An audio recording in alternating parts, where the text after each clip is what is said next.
আমন্ত্রণ সবাইকে hour democracy অনুষ্ঠানে সঙ্গে আছি আমি সেলিম আমরাও খান।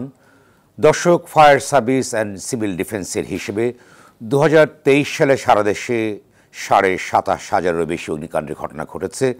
এসব ঘটনা নিহত হয়েছেন 102 জন, আহত হয়েছেন 281 জন।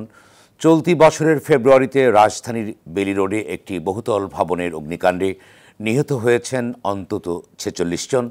2010 সালের নিমতলীর ট্র্যাজেডিতে আগুনে পুড়ে অঙ্গার হয়েছেন 126 জন।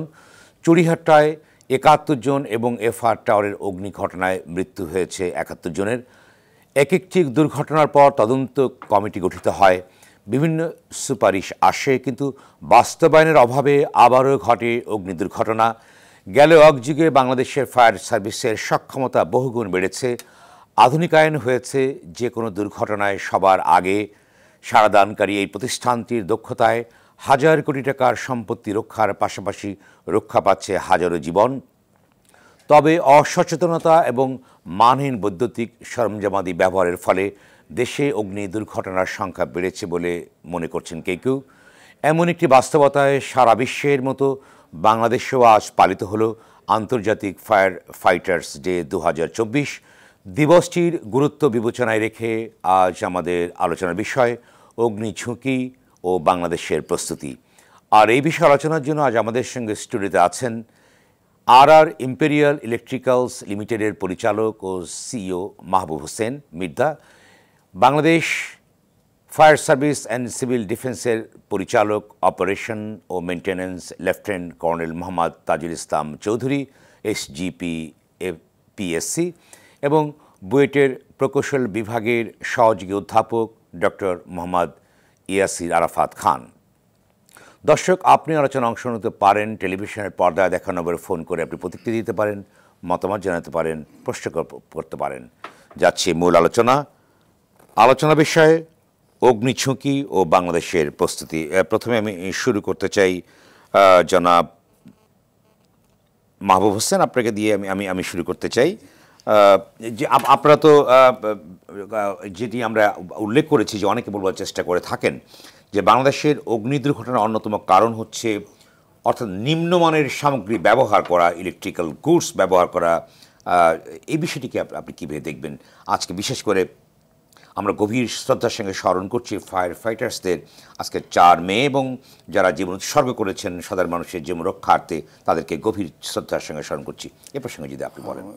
ধন্যবাদ। আসসালামু আলাইকুম। আমি শ্রদ্ধা জানাচ্ছি যারা ফায়ার ফাইটার্স আত্মাহুতি দিয়েছেন আমাদের জীবন সম্পদ রক্ষা করার জন্য, তাদের মাগফিরাত কামনা করছি। এবং যারা অকুতভয়ে অগ্নিসেনা তাদের জীবন বাজি রেখে আমাদের নিরাপদ করেন, তাদেরকে ধন্যবাদ জানাচ্ছি। আপনি যথার্থই বলেছেন, অগ্নি দুর্ঘটনা যে কোনো আসলেই প্রথমে আসে শর্ট সার্কিটের কথাটা উঠে আসে। শর্ট সার্কিট জনিত অগ্নি দুর্ঘটনায় আমি বলবো নিম্নমানের কেবল, যেটা আমরা বৈদ্যুতিক তার ও সরঞ্জামাদিকে বহুল অংশে দায়ী। কেননা নিম্নমান ও নকল সবচেয়ে এখন বড় চ্যালেঞ্জ হয়েছে। নকল তার বাজারে আপনারা হয়তো ইদানিং দেখেছেন কিছু ইলেকট্রনিক মিডিয়া কিংবা প্রিন্ট মিডিয়া তারা রিপোর্ট দিয়েছে প্রচুর নকল কেবল, এবং বিশেষ করে যেগুলি টপ ব্র্যান্ডস আছে তাদের প্রচুর নকল কেবল তো বাজারে বিক্রি হচ্ছে। দুর্ভাগ্যবশত আমাদেরটাও এর মধ্যে আছে। এটা কেন? তার কারণ এখানে এই নকল কেবলে যে কপারটা ব্যবহার করা হয় তার সেটা মান এত খারাপ থাকে যে আপনি কি মনে করেন যে শুধুমাত্র এই যে অর্থাৎ নিম্নমানের গুডস ব্যবহার করার ফলে অগ্নিকাণ্ডগুলো ঘটছে? শুধু আমি একটি কয়েকটা উদাহরণ উল্লেখ করতে চাই। সেটি হচ্ছে যে দেখুন, আমি আগেই উল্লেখ করেছি আমার ভূমিকায়, সেটি হচ্ছে চুড়িহাট্টা, এফআর টাওয়ার, মগবাজার। এখানে তো নিশ্চয়ই নিম্নমানের তার ব্যবহার করা হয়নি। তাহলে এখানে চুড়িহাট্টায় এটা আমরা জানি এটা কেমিক্যাল, মূলত কেমিক্যালের আগুন। এফআর টাওয়ারে শর্ট সার্কিট জনিত কারণে যেটা মূলত রিপোর্টে আসছে, শর্ট সার্কিটে মূলত দায়ী হয় কেবল এবং রিলেটেড যে ইলেকট্রিক্যাল গুডস। এটা এখন কে বলতে পারবে যে এখানে নকল তার ব্যবহার হয় নাই?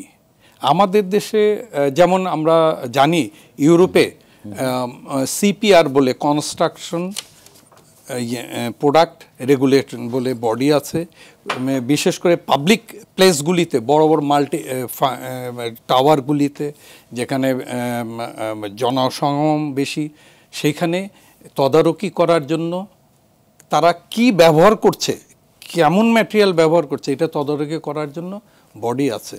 হয়তো আমাদেরও হবে একদিন, আশা করি ইনশাল্লাহ আমাদেরও হবে। তাহলে আপনি মনে করছেন যে এই অন্যতম কারণ হচ্ছে, অন্যতম একটা কারণ আসবো আপনার কাছে, এরপরে আবার আসবো।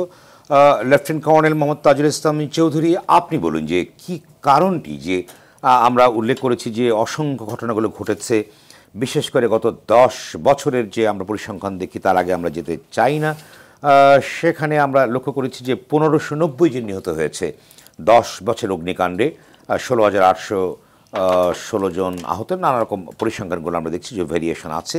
এর কারণটা কি? আপনারা তো নিরন্তর অর্থাৎ পরিশ্রম করে যাচ্ছেন, বিশেষ করে আজকে একটি বিশেষ দিন আপনাদের জন্য, সারা পৃথিবীতে আজকে পালিত হচ্ছে ফায়ার ফাইটার্স ডে, এবং তাদের প্রতি আমরা সম্মান রেখে আজকের অনুষ্ঠানটা আয়োজন করেছি। এবং আমরা জানি যে বিভিন্ন জায়গায় যখন অগ্নিকাণ্ড ঘটে, তখন বাংলাদেশের ফায়ার ফাইটার্সরা যারা অগ্নিনির্বাপক কাজের সঙ্গে জড়িত, তারা জীবন পর্যন্ত দিয়েছে, এমন ভুরি ভুরি উদাহরণ আছে। আসলে আপনি বলুন যে কারণটা কি, এত অগ্নিকাণ্ড ঘটার কারণটা কি? আমি যে পরিসংখ্যান উল্লেখ করেছি যে অর্থাৎ 27,000 ঘটেছে শুধু 2023 সালে, এর কারণটা কি? ধন্যবাদ আরটিভি এবং আরটিভির দর্শকদের। আমি বক্তব্যের শুরুতেই স্মরণ করছি হাজার বছরের শ্রেষ্ঠ বাঙালি, আমাদের স্বাধীনতার আর্কিটেক্ট বঙ্গবন্ধু শেখ মুজিবুর রহমানকে, এবং একই সাথে সকল শহীদ মা বোনদের সহ আজকে বিশেষ করে ফায়ার ফাইটার্স ডে উপলক্ষে আমাদের এই পর্যন্ত যত ফায়ার ফাইটার বিভিন্ন অগ্নিকাণ্ড এবং ফায়ার রেস্কিউ অভিযানে যারা প্রাণ দিয়েছেন, সবাইকে আন্তরিকভাবে স্মরণ করছি। আসলে আমাদের যদি যেই বিষয়টা নিয়ে আলোচনা হচ্ছে যে আমাদের ম্যাক্সিমাম যেই আগুনের উৎস হচ্ছে এই নিম্নমানের তার, বৈদ্যুতিক তার, শর্ট সার্কিট ইত্যাদি। আমরা শুধুমাত্র 2023 কেন, আমরা যদি একটু আরও আগের দিকে আমরা খেয়াল করি যে বিভিন্ন বছরে প্রত্যেক বছরে আমরা দেখেছি যে এই যে শতকরা হার, মানে অগ্নিকাণ্ডের তো বিভিন্ন উৎস হতে পারে, এই উৎসের মধ্যে শতকরা হার কখনো 38%, কখনো 39%, কখনো 40%, কখনো 42%। অ্যাজ এ হোল আমরা যেটা বুঝতে পারি যে এটা 40-এর আশেপাশেই ঘুরছে। আরও কিন্তু আপনার 30-35টা উৎস রয়েছে। সুতরাং একটা উৎস যেটা সবথেকে বেশি জায়গা দখল করে আছে ফায়ারের উৎস, সেটা হচ্ছে আপনার শর্ট সার্কিট। এবং শর্ট সার্কিটের যদি আমরা ডায়াগনোসিস করি, সবার প্রথমে যেটা দেখতে পাই যে নিম্নমানের বৈদ্যুতিক তার, এটা 1 নম্বরে দেখি। আরও অনেকগুলো কার্যক্রম মানে বিষয় জড়িত আছে এর ভিতরে, যেমন আপনার যে গ্রাহক, সে কিন্তু ঠিকমতো এটা হয়তো প্রথম থেকেই এটা খেয়াল করে নাই, সে হয়তো একটা বাড়ি বানিয়েছে সুন্দর, কিন্তু এই বৈদ্যুতিক তার যে একটা বড় একটা মানে একটা পুরা একটা বাড়ির অথবা যে কোনো একটা আবাসনের একটা বড় অংশ জুড়ে থাকে বৈদ্যুতিক তার। কারণ এই তারের বিষয়ের উপরে নির্ভর করছে বাদবাকি ইলেকট্রনিক গেজেট এবং অন্যান্য যত ইলেকট্রনিক্স বিষয়গুলি মানে চালানো হবে, এটা কিন্তু ওই তারের উপরে নির্ভর করছে। কিভাবে সার্কিট বোর্ড রাখা হয়েছে, কিভাবে তার সাবস্টেশনটা কিভাবে মেনটেন করা হচ্ছে।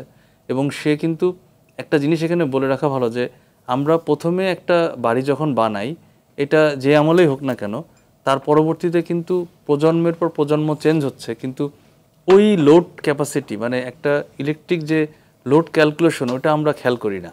আমাদের ওনাররা, বাড়ির ওনার যারা, তারা কিন্তু ওই লোড ক্যালকুলেশনটা করেন না, যে আমার দাদার আমলে আমি যেই ইলেকট্রিক লাইন নিয়েছিলাম, এখন তো আমি আরও, ওই সময় আমার এসি ছিল না, বাট এখন আমার এসি চলে আসছে। ওই সময় আমার ইলেকট্রনিক গেজেট ছিল মাত্র 10টা, এখন হয়ে গিয়েছে 30টা। এখন আমার লোড ক্যালকুলেশন যদি হিসাব করি, আগের তুলনায় 3 গুণ বেড়েছে। কিন্তু আমি কিন্তু ওই তারকে আমি বদলাইনি। এবং পরবর্তীতে যেটা আসে যে তারের মান কেমন, এই কেবলের মান কিন্তু আমাদের দেশে এখন যেটা আমরা দেখতে পাচ্ছি ম্যাক্সিমাম ক্ষেত্রেই সব নামি দামি কোম্পানি, অবশ্যই আরআর সহ মানে বড় বড় যেসব কোম্পানি রয়েছে এটার নকল তার আমরা দেখতে পাচ্ছি। এবং প্রায়শই এইগুলো আসলে এই কাজগুলো করে কন্ট্রাক্টর অথবা যারা ইলেকট্রিশিয়ানস রয়েছেন, তারা কিন্তু তাদের সাথে এই যোগ সাজস্যে একটা এই ধরনের বিষয়গুলো। এখানে একটি সঙ্গত প্রশ্ন উত্থাপিত হতে পারে যে নকল তার আমরা বিভিন্ন সময় গণমাধ্যমে দেখে থাকি যে নকল তারের সয়লা বাজার বা সংগ্রহ করছে বাজার থেকে, তাহলে নকল তারের যে উৎস, এই উৎসমূলে কেন আঘাত করা যাচ্ছে না, প্রশাসন কেন করতে পারছে না, কেন বন্ধ করা যাচ্ছে না? যদি আপনি আপনার ভাষ্যমতে যদি 40% যদি এই শর্ট সার্কিটের কারণে হয়ে থাকবে, তাহলে এইটা বন্ধ করা যাচ্ছে না কেন? যে এত শত শত দুর্ঘটনা ঘটছে, সম্পদের হানি ঘটছে, মানুষের জীবন হানি ঘটছে, সেক্ষেত্রে কেন এক্ষেত্রে পদক্ষেপ নেওয়া যাচ্ছে না?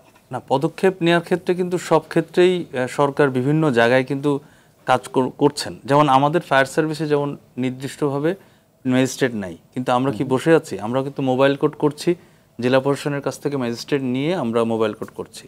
আবার ডেডিকেটেড ম্যাজিস্ট্রেট কিন্তু দেয়া আছে, আপনার সিটি কর্পোরেশনে দেয়া আছে, রাজুকে দেয়া আছে। সুতরাং এই বিষয়গুলি সব জায়গায় তো এরকম ডেডিকেটেড ম্যাজিস্ট্রেট দেয়া নাই। আমি এখনই যদি মনে করি যে আমি একটা মোবাইল কোড করতে যাব, আমি চাইলেই এখন পারবো না, এটা আমাদের একটা সীমাবদ্ধতা। বাট সবারই সীমাবদ্ধতা নাই, বাট সবাই তো চেষ্টা করে যাচ্ছে। মোবাইল কোড তো আমরা দেখছি সামনে। এখন সাবজেক্ট তো অনেকগুলো, খাদ্যে ভেজাল, নকল তার, তারপরে আপনার বিভিন্ন কনস্ট্রাকশন ফার্মে এখন এরকম তো আপনার মানে দেখলে যে প্রতিটা জায়গাতেই এই কার্যক্রমগুলো চলছে। সুতরাং বসে যে আছে কেউ এটা বলা যাবে না, কার্যক্রম চলছে। বাট আমাদের প্রোঅ্যাক্টিভ যে অ্যাকশনগুলি, এইগুলি আরও একটু বাড়ানোর চেষ্টা করছে। যেমন আমি যদি ফায়ার সার্ভিসের তরফ থেকে বলি, আমরা কিন্তু গ্রাহককে পরামর্শ দিয়ে থাকি।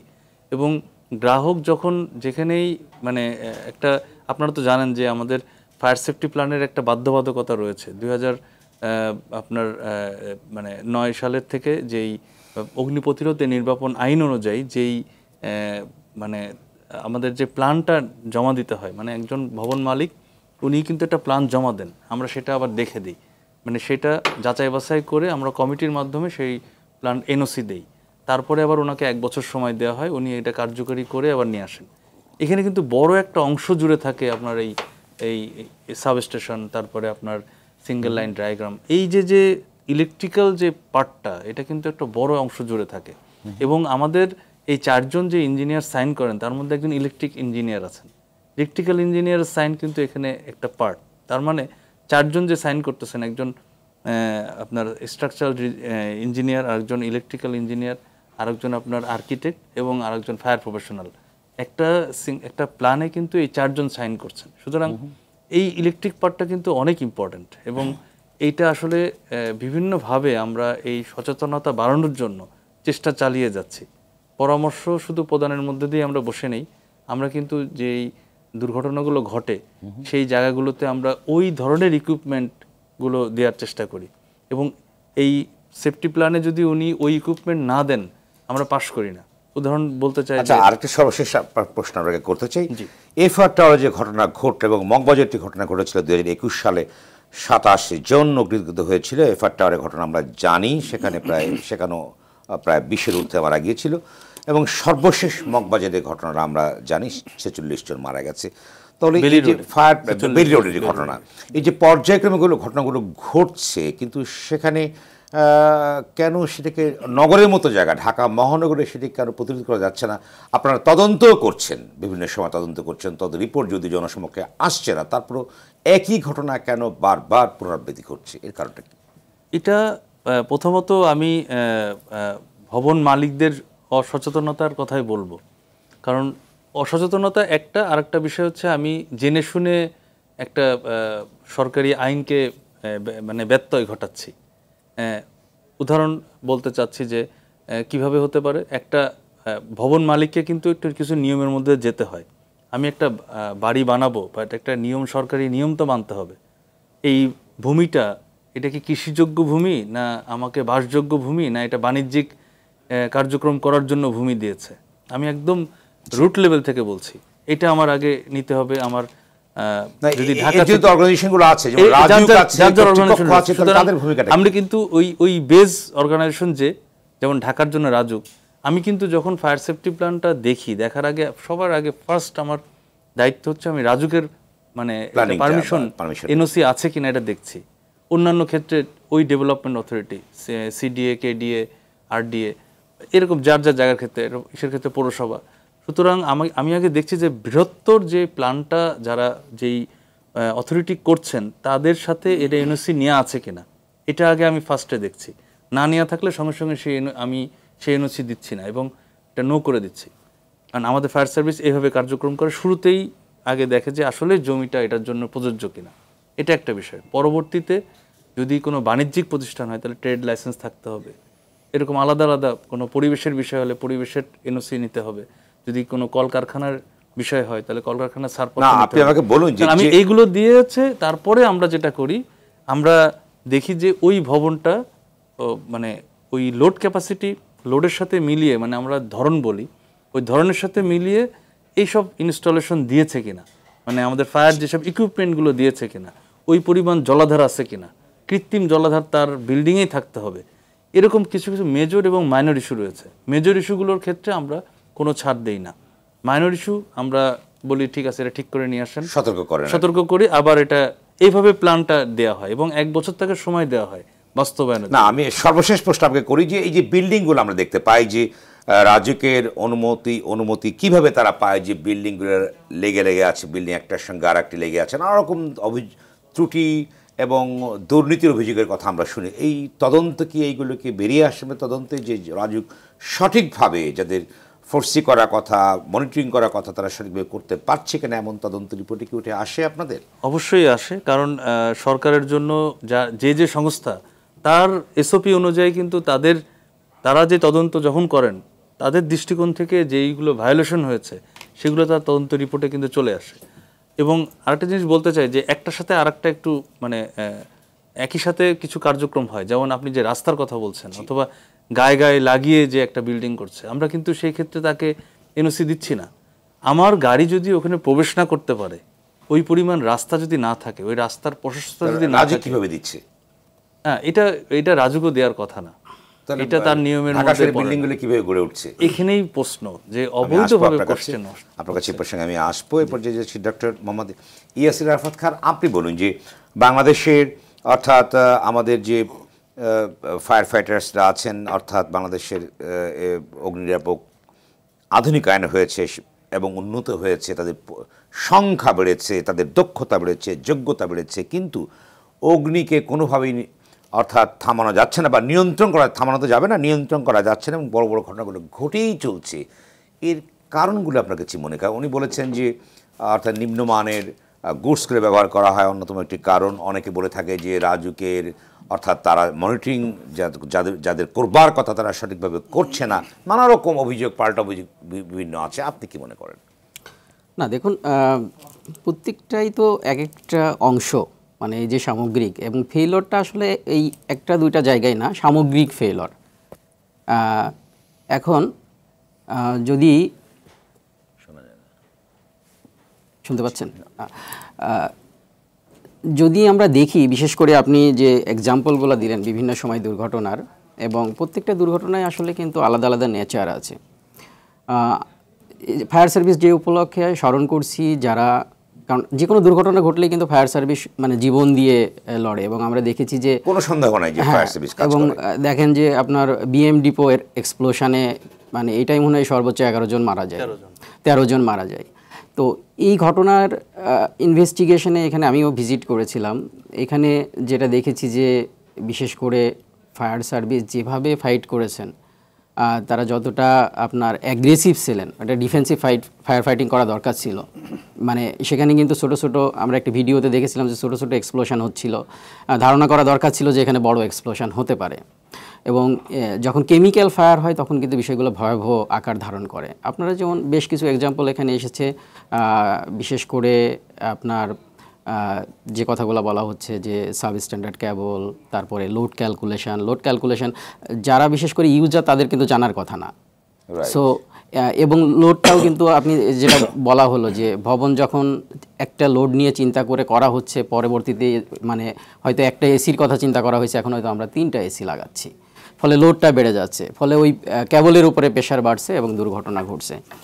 সো দেখা যায় যে কেবলের কারণে বিভিন্ন স্ট্যাটিক্সে হচ্ছে আপনার 35 থেকে 40% আপনার এই কেবলের কারণে হয়। কারণ আমাদের এখন জীবনযাত্রার মান উন্নত হয়েছে, সব জায়গায় ইলেকট্রিক লাইন আছে এবং এই সাবস্ট্যান্ডার্ড যে প্রোডাক্টগুলো আছে, শুধু কেবল না, সুইচ থেকে শুরু করে যে প্রোডাক্টগুলাই আছে, আপনি দেখবেন যে আপনি সুইচ দিচ্ছেন, একটা স্পার্ক করতেছে, এই স্পার্কে হয়তো আপনার আগুন ধরতেছে না, কিন্তু এখানে যদি এমন একটা সিচুয়েশন হয়, বিশেষ করে আমাদের বাসাবাড়িতে এখন আরবান সিটিতে সব জায়গায় গ্যাসের ব্যবহার আছে, আমাদের জীবনযাত্রার মান চেঞ্জ হয়েছে, আমরা এখন আর বায়োমাস ইউজ করি না, গ্যাস ইউজ করতেছি বা ইলেকট্রিসিটি ইউজ করতেছি। সো যখন বিশেষ করে এই যে গ্যাসের ব্যবহার বাড়ার সাথে সাথে কিন্তু আপনি দেখবেন যে মানে ফেটাল যে অ্যাক্সিডেন্টগুলো হচ্ছে ফায়ারের, এটার সাথে দেখা যাচ্ছে কোনো না কোনোভাবে গ্যাসের একটা সংযোগ আছে। এবং গ্যাসের সংযোগ যখন আসতেছে তখন কিন্তু আপনার নেচারটা ডিফারেন্ট হয়ে যাচ্ছে, কারণ এটাকে আমরা বলি অতি দাহ্য পদার্থ। এটা উইদিন সেকেন্ড এই রুমের মধ্যে যদি থাকে সব কিছুতে আগুন ধরে যেতে পারে। এবং সেই ঘটনাগুলোর জন্যই কিন্তু সাথে হেল্পিং হিসেবে এই সাবস্ট্যান্ডার্ড কেবল, সাবস্ট্যান্ডার্ড যে সুইচ, ইলেকট্রিক্যাল প্রোডাক্টগুলো আছে, এগুলো হেল্প করতেছে। এবং আমরা দেখেছি, আপনি অনেকগুলো এক্সাম্পল করার কথা বলেছেন, চুরিহাট্টার কথা বলেছেন, এফআর টাওয়ারের কথা বলেছেন, সর্বশেষ বেইলি রোডে যে ঘটনাটা হয়েছে। বেইলি রোডের এক্স্যাক্ট কোথার থেকে ফায়ারের উৎসটা সেটা জানা যায়নি, কিন্তু ধরেন বেইলি রোডের এই ঘটনায় উইদিন 10 মিনিট কিন্তু ফায়ার সার্ভিস সেখানে পৌঁছেছে, কিন্তু এই 10 মিনিটের মধ্যেই ফায়ারটা নিচতলা থেকে একবার পুরো বিল্ডিংয়ে ছড়িয়ে গেছে। সো এখানে আমরা পরবর্তীতে দেখতে পাইছি যে প্রচুর গ্যাস সিলিন্ডার ছিল, সিঁড়িতে গ্যাস সিলিন্ডার ছিল, যে আপনার যেখান থেকে ফায়ারের উৎপত্তি হয়েছে সেখানে গ্যাস সিলিন্ডারের সংযোগ ছিল। সো এই ধরনের যখন অর্ডিনারি ফায়ার হয়, কারণ আপনি 27,000 ফায়ারের এক্সাম্পল দিয়েছেন, অনেক জায়গায় এক বছরে 1 বছরে, সো অনেক জায়গায় ছোট ছোট ফায়ার হচ্ছে, সেটা হয়তো ফ্যাটাল হচ্ছে না। ফ্যাটাল সেইগুলাই হচ্ছে যখন ইন্ডাস্ট্রিয়াল স্কেলে হচ্ছে বা এই যে গ্যাস জনিত হচ্ছে। একটা আপনি মিস করছেন, যেটা বেইলি রোডের পরপরই হলো গাজীপুরে আপনার ওপেন জায়গায় একটা সিলিন্ডার হচ্ছে, সিলিন্ডার থেকে গ্যাস লিকেজের ফলে যখন গ্যাস লিকেজ হয়েছে সবাই দেখতেছে আর কি, এবং সেই সময় গ্যাসটা এক্সপ্লোশন হয়ে সেখানেও কিন্তু প্রায় 16 জন মারা যায়।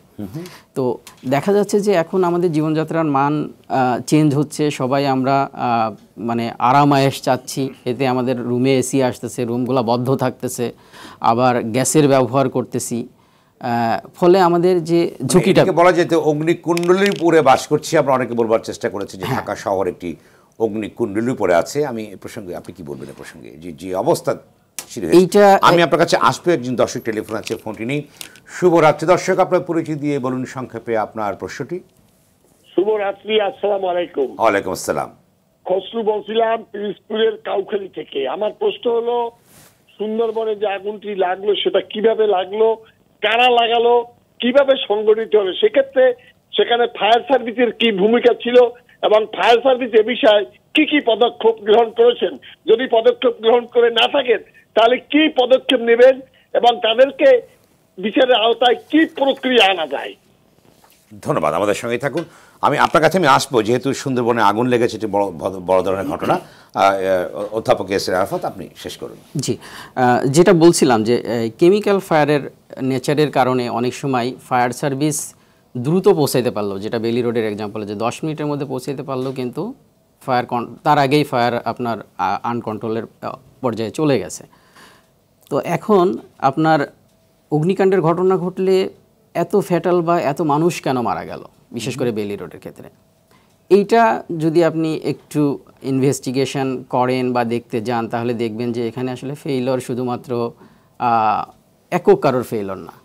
কারণ এই বিল্ডিংটা যে ডিজাইন করছে, এখানে শুধুমাত্র একটা সিঁড়িঘর আছে, একটা সিঁড়িঘর দিয়ে যেখানে আগুনটা ধরেছে, শুরুতেই একেবারে আগুন ধরার শুরুতেই কিন্তু বের হওয়ার পথটা বন্ধ হয়ে গেছে। মানুষ যদি বের হয়ে যেতে পারত তাহলে মারা যেত না। অধিকাংশ মানুষ মারা গেছে আগুনে পুড়ে না, অধিকাংশ মানুষ মারা গেছে তারা বের হতে পারে নাই, তারা আশ্রয়ে ছিল, যেখানে আগুন নাই সেখানে ছিল। কিন্তু আগুন ধরলে যেটা হয় যে আগুন অক্সিজেনটাকে কনজিউম করে, ফলে যারা যে রুমে আশ্রয় নিচ্ছে তার আশেপাশের অক্সিজেন আপনার আগুন খেয়ে ফেলছে সে বার্ন করার জন্য, সাস্টেইন করার জন্য। ফলে সেখানে এক হচ্ছে অক্সিজেনের পরিমাণ কমে গেছে, দুই হচ্ছে যে ধোঁয়া সেখানে চলে গেছে। অক্সিজেন আসে, ধোঁয়াটা যায়। সো ধোঁয়া সেখানে গেছে, ধোঁয়ায় প্রচুর পরিমাণে আপনার বিষাক্ত পদার্থ থাকে, কার্বন মনোক্সাইড থেকে শুরু করে সায়ানাইড এবং বিভিন্ন ধরনের বিষাক্ত পদার্থ থাকে। অ্যাট দ্য সেম টাইম আপনার অক্সিজেনের পরিমাণ কমে যায়, ফলে দেখা যাচ্ছে যে একটা পর্যায়ে তারা মানে কার্ডিয়াক অ্যারেস্ট হয়ে মারা যায়।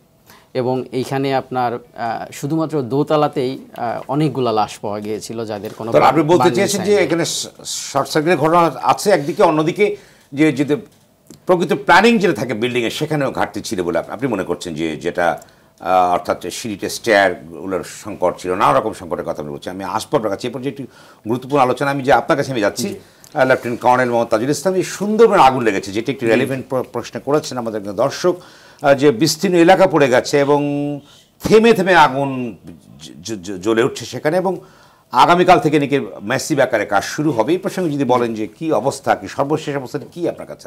ধন্যবাদ। আমি সুন্দরবন সহ বেইলি রোডের ঘটনাটা বলবো, কারণ এটার তদন্ত অলরেডি রিপোর্টটা জমা হয়েছে।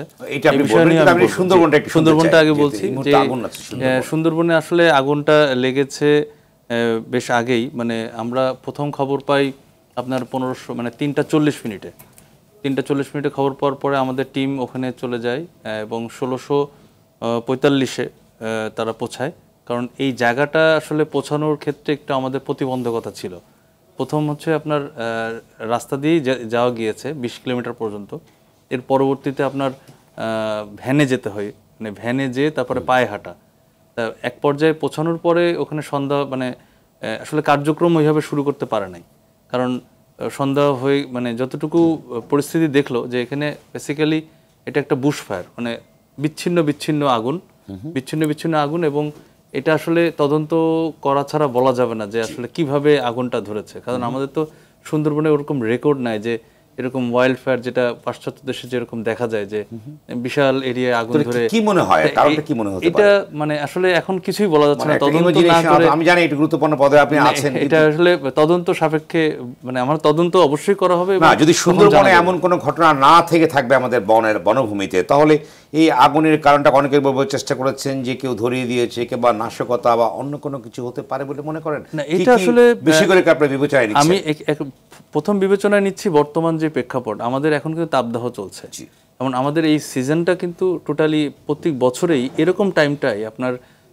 যে কোনো জিনিসে মানে হিউমিডিটি মানে হিউমিড পরিস্থিতিটা কম থাকে, মানে শুষ্কতা বেশি থাকে এবং আপনার যে কোনো দাহ্য পদার্থ কিন্তু একটু যেহেতু তাপ বেশি যার কারণে উচ্চ দাহ্য পদার্থে পরিণত হয়। টেম্পারেচার বেড়ে গেলেই একটা ছোট্ট দাহ্য পদার্থ পরবর্তী স্কেলে চলে যাচ্ছে। সুতরাং এখানে আপনাকে তাপ সহায়ক এবং অন্যান্য বিষয় হওয়ার কারণে কম্বাসেবল আইটেমটা মানে একটা বস্তুর ফ্লেমেবিলিটি বেড়ে সেকেন্ড স্তরে চলে যাচ্ছে, ফ্লেমেবিলিটি হাই হয়ে যাচ্ছে, যার কারণে এটা উচ্চটা মানে অল্প যেটাই হোক না কেন এটা খুব দ্রুত ছড়িয়ে যেতে পারে। এই সময়টাই আপনার কাছে আমি আসবো একটি বিরতির পরে, যেতেই হচ্ছে বিরতিতে। দর্শক, আর ডেমোক্রেসি অনুষ্ঠান নিচ্ছে ছোট্ট বিরতি, সঙ্গেই থাকুন।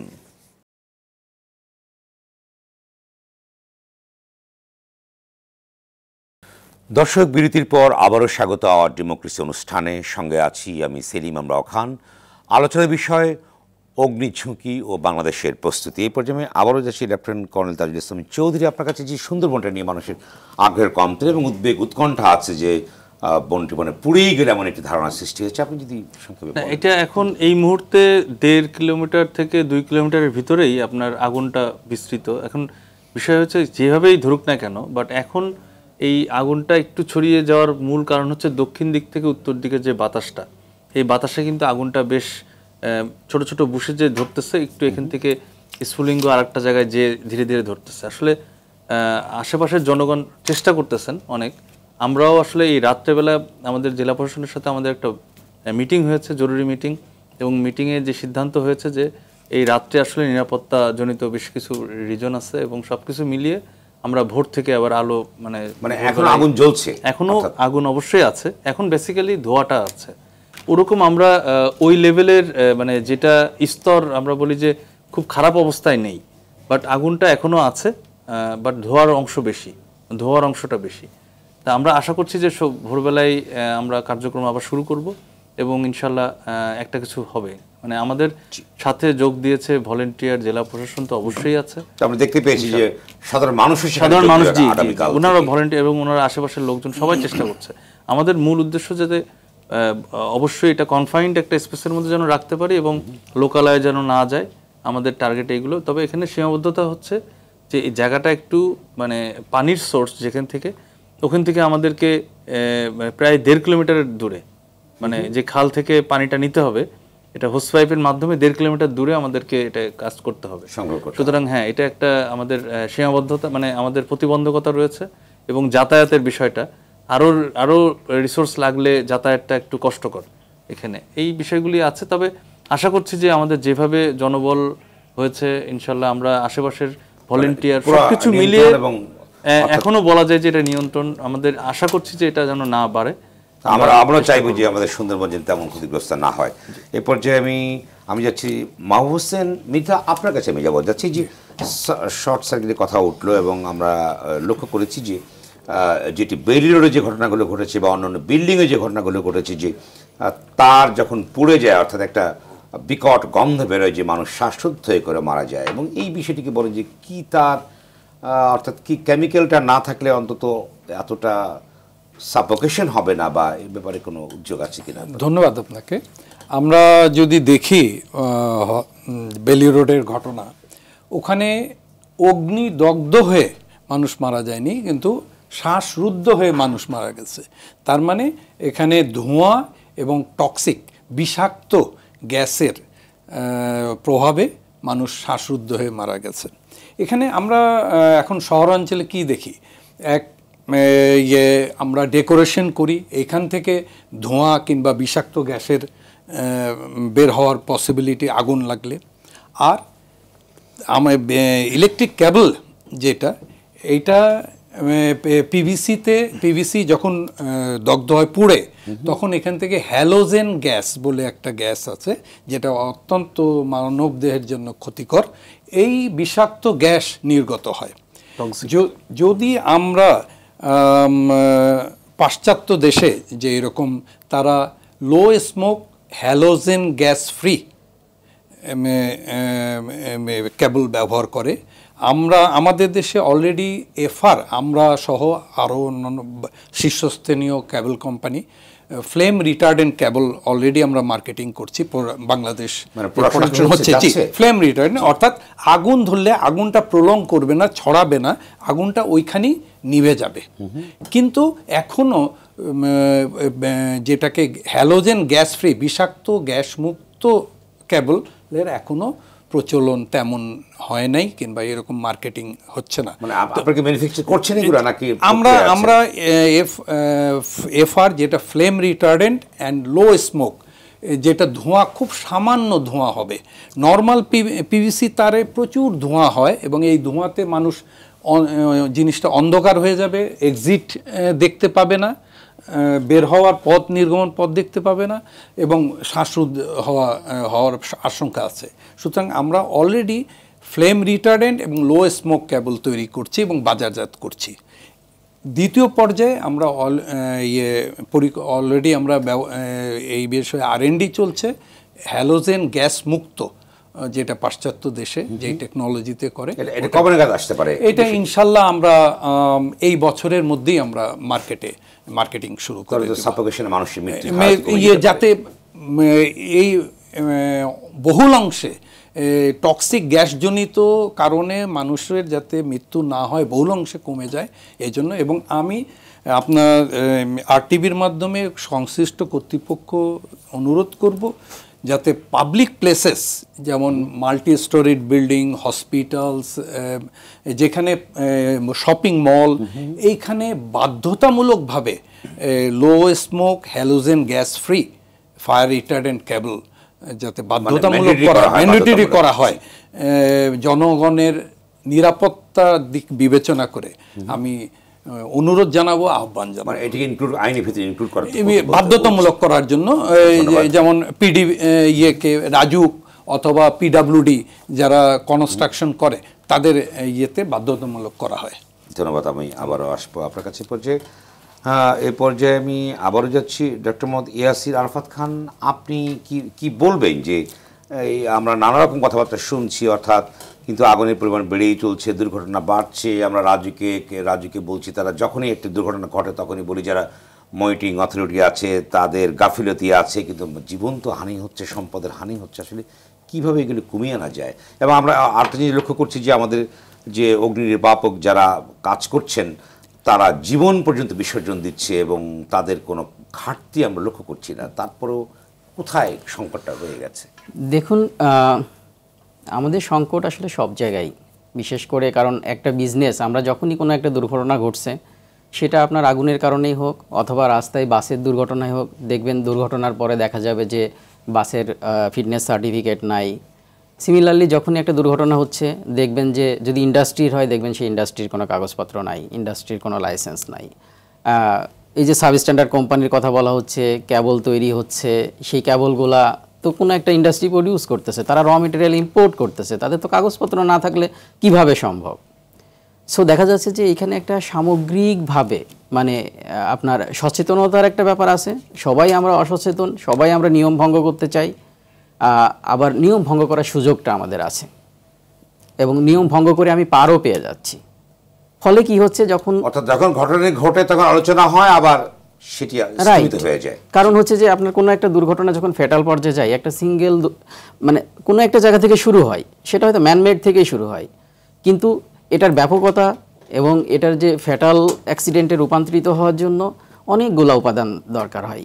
শুধু বেলি রোডের কথাই যদি বলেন, এখানে কথা আসছে বেলি রোডের ঘটনাটা ঘটছে গ্যাসের থেকে। কারণ হচ্ছে যে এই যে 10 মিনিটের মধ্যে পুরো ভবনে আগুন ছড়িয়ে পড়লো, অতিদাহ্য পদার্থের উপস্থিতি ছাড়া এটা সম্ভব না। এবং আমরা দেখেছি যে ওখানে আপনার গ্যাসের সিলিন্ডার ছিল, গ্যাসের সিলিন্ডারের কানেকশন ছিল যে চুমুক কফি শপের সাথে গ্যাসের সিলিন্ডারের ভবনের পিছনেই গ্যাসের সিলিন্ডার রাখা ছিল এবং কেবলের মাধ্যমে কানেকশন ছিল। ফলে এই যে আমরা যখন বিশেষ করে আপনার অতিদাহ্য পদার্থর ব্যবহার বাড়তেছে, গ্যাসের ব্যবহার বাড়তেছে, এটা কিন্তু আমাদের ঝুঁকিও তৈরি করতেছে। এখন গ্যাস শুধু সিলিন্ডারের গ্যাস না, আমাদের এখানে আপনার সিটিতে ন্যাচারাল গ্যাসের উপস্থিতি আছে, ন্যাচারাল গ্যাসের পাইপলাইন আছে। আপনি বিশেষ করে এই পাইপলাইন গ্যাসের ক্ষেত্রে কিন্তু আরও বেশি ভয়ঙ্কর অবস্থা। কারণ আপনি যদি দেখেন যে ঈদের সময় একটা ঘটনা ঘটছিল, সব জায়গায় লিকেজ ছিল, সবাই গন্ধ পাচ্ছিল এবং প্যানিকড হয়ে গেছিল। এখন সেই গন্ধ আর পাচ্ছি না, কিন্তু লিকেজগুলো কি বন্ধ হয়েছে?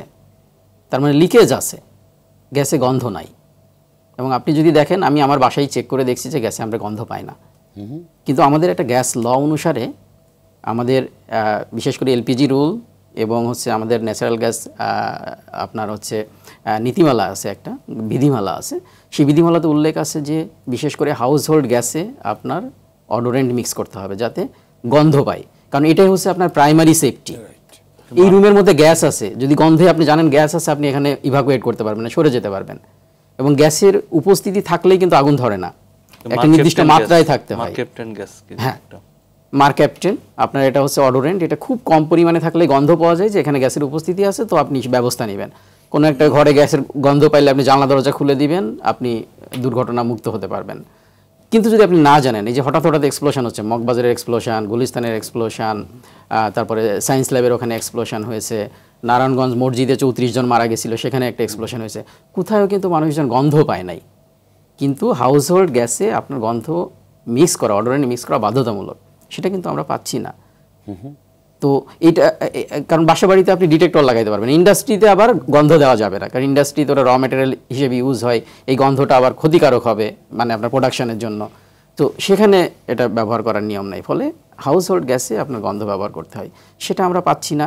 ফলে দেখা যাচ্ছে এই দুর্ঘটনা ঘটছেই, এবং প্রচুর আমাদের যে পাইপলাইনগুলো হয়ে গেছে 30-40 বছরের পুরাতন, সেগুলো তো মেরামতে বা পরিবর্তনের উদ্যোগ নাই, এবং যে লিকেজগুলো আছে সেটাও মেরামত হচ্ছে না। ফলে আপনি কি করছেন, হবেটা কি যদি কোনো কিছু ঘটে? ঘটবেই, এটা ঘটবেই। কারণ হচ্ছে যে আপনার সব জায়গায় গ্যাসের লিকেজ আছে, কোথাও যদি গ্যাস জমা হয়, একটা সার্টেন ন্যাচারাল গ্যাসের কনসেন্ট্রেশন যখন বায়ুর সাথে 5%-এর উপরে যায় তখন এটা ফ্লেমেবল হয়। সো যেখানে আপনার এই কনসেন্ট্রেশন ডিস করতেছে না সেখানে হচ্ছে না, যেখানে বদ্ধ জায়গা পাচ্ছে, বদ্ধ জায়গায় যদি গ্যাস এসে জমা হয় সেখানে আপনার দুর্ঘটনা ঘটবে। তো ভয়াবহ সামনে পরিণতি আসছে মনে হয়। সো এটা আপনি দেখবেন যে এটার কোনো ব্যবস্থা যেহেতু হচ্ছে না, সেহেতু আপনি এই ঘটনার পুনরাবৃত্তি দেখতেই পারবেন। ধন্যবাদ। আবারও আসবো। এই পর্যায়ে আমি আবারও যাচ্ছি লেফটেন্যান্ট কর্নেল মোহাম্মদ তাজুল ইসলাম চৌধুরী, আপনি বলুন যে গ্যাসের যে প্রসঙ্গটা আসছে, যে অনেকে বলবার চেষ্টা করেছেন যে গ্যাস একটি ভয়ঙ্কর পরিণতি ডেকে আনছে, যেহেতু আমাদের অধ্যাপক সাহেব বললেন যে বেশ কয়েকটি উনি কিউ দিলেন আমাদের এখানে। আপনি কি মনে করেন যে ভবিষ্যতে কী ধরনের ঘটনা ঘটতে পারে, এবং গ্যাসের যে এক্সপ্লোশনটা হয় তাতে তো একদম সব কিছু জ্বলে পুরো অঙ্গার হয়ে যায়, তাহলে কী ঘটতে পারে সামনে? প্রফেসর আরাফাত স্যার একদম পারফেক্ট কথাই বলেছেন। আসলে আমাদের কাছে গ্যাসের সামনে বিষয়গুলি কেন যেন একটা নেক্সট থ্রেট মনে হচ্ছে। শর্ট সার্কিট যেমন একটা থ্রেট, গ্যাসটাও একটা থ্রেট। এখন বিশেষ করে লাইন গ্যাস তো খুব কমই ইউজ হচ্ছে এখন, মানে বিভিন্ন নতুন বাসা বাড়িতে তো আমরা দেখছি সিলিন্ডার ইউজ হচ্ছে। সিলিন্ডারের বিষয়ে আমরা আসলে বেশি শঙ্কিত, কারণ এখন তো সিলিন্ডার যেভাবে ইউজ করা দরকার, যেভাবে ইউজ করতে হবে, মানে দুই পক্ষ থেকেই বলছি, মানে যে আপনার এইগুলো বিপণন করছেন সেই কোম্পানিও যেভাবে নিয়ম মানে কতটুকু মানছেন এখানে একটা বিষয় আছে, আবার আমরা যারা সিলিন্ডার ইউজ করছি তারাও কতটুকু সচেতন, এই দুটা বিষয় দেখা উচিত। আমি আগে যারা ইউজ করছেন ইউজার পয়েন্ট অফ ভিউ থেকে বলছি, তাকে কিন্তু আসলে এইগুলো খেয়াল করা উচিত। যেমন একটা সিলিন্ডারের নির্দিষ্ট মানে মেয়াদ রয়েছে, সেই মেয়াদটা তার আগে বোঝা উচিত। সেই বাসায় যেহেতু সিলিন্ডার ইউজ করছেন, আমরা কিন্তু এগুলো কেউ খেয়াল করি না। সিলিন্ডারের মেয়াদ আছে, অবশ্যই একটা মেয়াদ আছে, এবং এটা খোদাই করে লেখা থাকে। এটা আমরা তো সবসময় কোম্পানিকে বলি যে এটা উচিত আপনাকে এটা আরো বড় করে লিখে দেয়া, যে এই সিলিন্ডারের মেয়াদ 2035 সাল পর্যন্ত, অথবা এই সিলিন্ডারের মেয়াদ মানে তার কোম্পানি কেন উইথড্র করে না সেগুলো তাদের। এখন এটা একটা বিষয়, এটা একটা মেয়াদের কথা বলছি। আর একই সাথে এই সিলিন্ডারের সাথে যতগুলো ইকুইপমেন্ট রয়েছে, হোস পাইপ বলেন, ভ্যালভ বলেন, মানে যে কোনো মানে প্রত্যেকটা ইকুইপমেন্টই খুবই মানে ভালো মানের হওয়া উচিত। কিন্তু আপনি দেখবেন এখানে সবচেয়ে কষ্টকর বিষয় যে বাজারে সব বিভিন্ন নিম্নমানের জিনিস রয়েছে। সুতরাং লাইফ সেভিং ইকুইপমেন্টগুলো হওয়া উচিত একটু ভালো মানে ধরনের, এবং এটা যদি একটু দাম দিয়েও কিনতে হয় তাও কেনা উচিত, কারণ এখানে আমার লাইফ জড়িত। সুতরাং আমরা কিন্তু এখানে সাধারণ মানুষ এগুলো বুঝছে না, সেক্ষেত্রে করণীয়টা কি? এখানে আরো একটা বিষয় যে এই যে এই সিলিন্ডার, যেখানে বিশেষ করে ফ্ল্যাট বাসাগুলো অনেক হাই রাইজ বিল্ডিং এখন হচ্ছে আমাদের, আমরা কিন্তু সিলিন্ডার ইউজ করছি। সিলিন্ডার ইউজ করছি কিভাবে? যত্রতত্র, এই যে বেলি রোডের মতো আমি সিঁড়িঘরে সিলিন্ডার রাখছি, পিছনে সিলিন্ডার রাখছি। রেগুলেটর সিস্টেম রয়েছে, রেটিকুলেশন সিস্টেমের মাধ্যমে সিলিন্ডারগুলো এক জায়গাতে একটা আন্ডারগ্রাউন্ডে অথবা একটা সাইডে বিল্ডিংয়ের এমন একটা পোর্শনে রাখা উচিত যেখানে একটা সেফ একটা জায়গা হবে। এটা সেফটি ক্যাবিনেট একটা সিস্টেম করে, যেখানে সিলিন্ডার যদি এক্সপ্লোশনও হয় তাহলে কিন্তু বিল্ডিং বেঁচে যাবে অথবা বিল্ডিংয়ের মানুষজন বেঁচে যাবে। একটু পয়সা খরচ হবে, কিন্তু এখানে কিন্তু একটা সেফটি, বড় একটা সেফটি জড়িত। এই কথা বলে বলবেটা কি? এই জিনিসটা তো আমরা তো দেখছিই না, মানে সচরাচর আমি খুবই আধুনিক বিল্ডিংগুলোতে একটু দেখা যায় যে তারা রেটিকুলেশন সিস্টেমের মাধ্যমে তারা প্রত্যেকে যে ফ্ল্যাট, এটা একটা। আর একটা হচ্ছে আপনার আসলে আমাদের এই যে সংস্থাগুলো রয়েছে, যেমন বিস্ফোরক অধিদপ্তর, সিটি কর্পোরেশন, প্রত্যেককে আসলে বিস্ফোরক অধিদপ্তরকে বলবো যে আমাদের উচিত যে যারা বিপণন করছেন তারা ঠিকমতো এটা পরিবহন করছেন কিনা, আবার মানে ল এনফোর্স করা। হ্যাঁ, এই এনফোর্সিং এবং রেগুলেশন আগামী দিনে বড় ধরনের চ্যালেঞ্জ হয়ে আসছে। অবশ্যই আমার এই পর্যন্ত আমি দেখতে পেয়েছি যে শর্ট সার্কিটের প্রায় কাছাকাছি চলে আসছে আপনার গ্যাসের, মানে এত বেশি আমাদের জন্য তো আসলে মানে প্রাণ এবং সম্পদ দুটোই ইম্পর্টেন্ট, বাট প্রাণটা তো এক নম্বরে। কিন্তু এই 5 মাসে আমি দেখলাম যে গ্যাসের কারণেই কিন্তু অনেকগুলো দুর্ঘটনা ঘটেছে, এবং আপনি হসপিটালে গেলে জানতে পারবেন যে কি পরিমাণ মানুষ দগ্ধ হয়েছে। আপনি যেটা জানেন 40%-এর উপরে দগ্ধ হলে কিন্তু বড় ধরনের একটা অ্যালার্মিং সিচুয়েশন আসছে। এটা একটা অ্যালার্মিং। জি, ধন্যবাদ। মাহবুব হোসেন, আপনি শেষ বক্তব্য দিন যে কিভাবে এটাকে প্রতিরোধ করা যায়, কমিয়ে আনা যায়। আমি এক কথায় বলবো যে সচেতনতা, আমরা ক্রেতা বিক্রেতা উভয়ই যদি সচেতন হই, নিম্নমানের ও নকল, যেহেতু আমি এই কেবল প্রডিউসার, আমি এইটাই বলবো, নকল এবং নিম্নমানের কেবল বিতরণ কেনা বিক্রয় থেকে আমরা বিরত হই, জীবন সম্পদ বাঁচাই, এবং যথাযথ কর্তৃপক্ষ, আইন শৃঙ্খলা বাহিনী ও বিএসটিআই কর্তৃপক্ষে আমি সবিনয় অনুরোধ করব আপনারা এই ব্যাপারে কঠোর হন, নকল ও নিম্নমানের কেবল প্রতিরোধ করুন। এবং যারা বিল্ডিং কোড করে, আপনি কি বলবেন? 10 সেকেন্ডে বলুন। হ্যাঁ, না এখন আমি হচ্ছে আপনার গ্যাস সিলিন্ডার নিয়ে একটি কথা বলবো, লাস্ট কথা। সেটা হচ্ছে যে আপনার গ্যাস সিলিন্ডার কিন্তু মানে এত সহজে বিস্ফোরণ হয় না, কারণ এই গ্যাসের প্রেশার খুব বেশি থাকে না ভিতরে, 4-5 বার, তার থেকে অনেক বেশি বার এটা সহ্য করতে পারে। কিন্তু সমস্যা হচ্ছে যে কানেক্টিং কেবলগুলা, রেটিকুলেশন সিস্টেম অনেকেই করতেছে কিন্তু কানেকশন নিচ্ছে আপনার পিভিসি, আপনার নর্মাল পাইপ দিয়ে, এটা কিন্তু মাইল্ড স্টিলের হওয়ার কথা। এবং বেলি রোডে এই ঘটনাটাই ঘটছে, নিচের থেকে আপনার 5 তলা পর্যন্ত চলে গেছে আপনার sub standard pipe, hose pipe দিয়ে। সেটা কিন্তু নিয়ম না এটা, এবং জানেও না। তো যারা বিশেষ করে গ্যাস সিলিন্ডারের ব্যবসায়ীরা আছেন তাদেরকেও এটা লক্ষ্য রাখতে হবে যে আমার সিলিন্ডারগুলা কিভাবে ব্যবহার করতেছে, কারণ অনেক সময় কিন্তু মানুষজন জানে না, তাদেরকে বোঝাচ্ছে যে এইভাবেই কানেকশন দিতে হয়। সো এই জায়গাগুলোতে আসলে সবার কাজ করতে হবে, মানে সম্মিলিতভাবে কাজ করতে হবে। ধন্যবাদ, আমাদের শেষ করতে হচ্ছে। দর্শক, আওয়ার ডেমোক্রেসি আজ এখানে শেষ করছি। জানিয়ে রাখছি, আওয়ার ডেমোক্রেসি অনুষ্ঠানটি শুক্র থেকে রবিবার রাত 11:20 সরাসরি সম্প্রচার হয়। দেখার আমন্ত্রণ রইল। সবাই ভালো থাকুন, সুস্থ থাকুন, নিরাপদে থাকুন।